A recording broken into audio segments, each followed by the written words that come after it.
I'm Ty with WTI, and I want to show you something that has been really helping me with energy.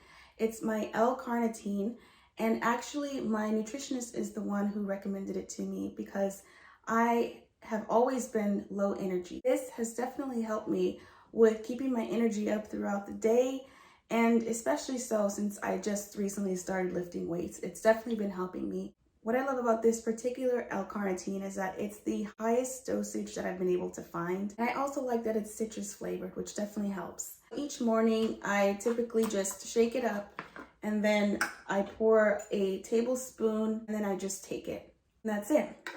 So I highly recommend this if you're looking for something that might help you stay focused or might help you have more energy throughout the day, maybe even lift heavier weights.